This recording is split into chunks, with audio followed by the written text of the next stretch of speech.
একা যদি লাগে প্রিয়, মনে করো আমারে। আরও একটি নতুন ভিডিও নিয়ে চলে এসেছি আমি অনিতা। ওয়েলকাম সবাইকে ট্রাভেলিং উইথ এজে ডায়েরিজ। দৈনন্দিন জীবনে আমরা সবাই এত পাজেলড হয়ে থাকি, আমরা সবাই চাই একটু মানসিক শান্তি খুঁজতে।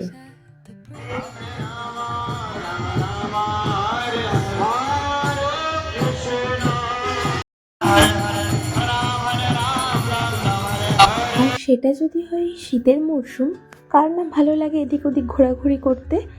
তো এরকমই একটা শীতের দিনে আমরা চলে গেছিলাম আমাদের সকলের প্রিয় মায়াপুর ধামে।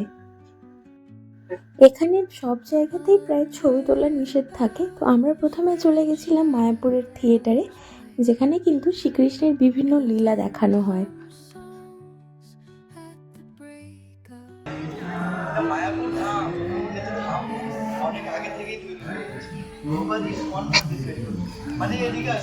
শীতকালে বেশ এত নানান রকম ফুলের বাহার দেখা যায় চারিদিকে, তো সেটার কম কিন্তু এখানেও ছিল না। চারিদিকে বেশ অনেক রকম ফুল গাছ লাগানো ছিল।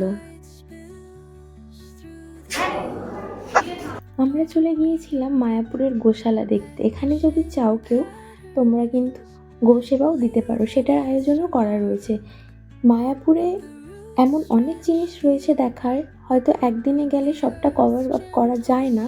তাও আমরা চেষ্টা করেছিলাম আশেপাশে যত ছোটোখাটো মন্দির রয়েছে সব কিছু দেখা। যেহেতু সব জায়গা ফটো বা ভিডিও করা নিষেধ ছিল, তো সেই হিসেবে খুব একটা বেশি ফটোগ্রাফি আমরা করতে পারিনি, তো যেটুখানি সম্ভব হয়েছিল।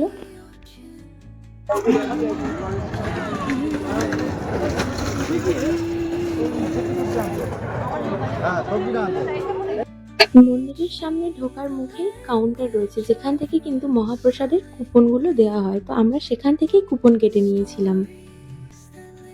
প্রসাদ গ্রহণের পর আমরা চলে গিয়েছিলাম নতুন মন্দিরটা দেখার জন্য। আপনারা যে কুপনটা নিয়েছেন, দেখুন কুপনে প্রথম পেজে লেখা রয়েছে একটি নাম, তার সেকেন্ড পেজে রয়েছে আরেকটি নাম, ইন্টারন্যাশনাল সোসাইটি ফর কৃষ্ণ, আন্তর্জাতিক কৃষ্ণ অবনমিত সংঘ। এটি একটি সংগঠন, যে সংগঠন সারা পৃথিবীতে রয়েছে, আর এই সংগঠন দ্বারা নিয়ন্ত্রিত এই মন্দিরের নাম শ্রী মায়াপুর চন্দ্রোদয় মন্দির।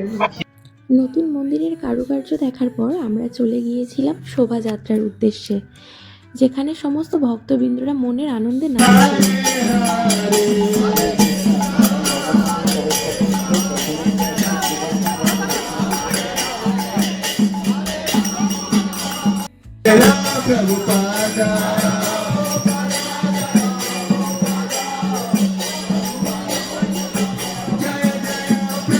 ইস্কন মন্দিরের ভেতরে যে মিউজিয়াম আছে, সেখানে শ্রী প্রভুপাদের বিভিন্ন জীবন কাহিনীকে চিত্র আকারে দেখানো হয়েছে, এবং সাথে সাথে আমরা যে ছবিগুলো ক্যাপচার করতে পেরেছিলাম, যেমন শ্যামকুণ্ড, রাধাকুণ্ড, বিভিন্ন বৃক্ষ, যেখানে প্রত্যেকটা সব কিছু জুড়ে রয়েছে রাধা গোবিন্দের লীলা।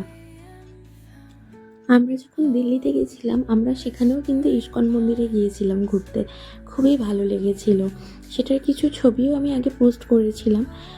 তবে আমাদের পশ্চিমবঙ্গের যে ইস্কন মন্দির শ্রীধাম মায়াপুর নবদ্বীপে রয়েছে, এখানের মিউজিয়ামে শ্রী প্রভুপাদের জীবনের অনেক ছোটোখাটো পুঙ্খানুপুঙ্খ জিনিস মিউজিয়ামে কিন্তু আবদ্ধ করা রয়েছে। তো চাইলে আমরা সবাই একদিনের জন্য ঘুরে আসতেই পারি শ্রীধাম মায়াপুর নবদ্বীপ। খুব একটা খারাপ লাগবে না, আশা করি সকলের ভালোই লাগবে। তো এটা ছিল আমাদের মায়াপুর নবদ্বীপের ভিডিও। দেখা হবে আবার নতুন কোনো ভিডিও নিয়ে। ততদিনের জন্য সবাই ভালো থেকো, সুস্থ থেকো, টাটা।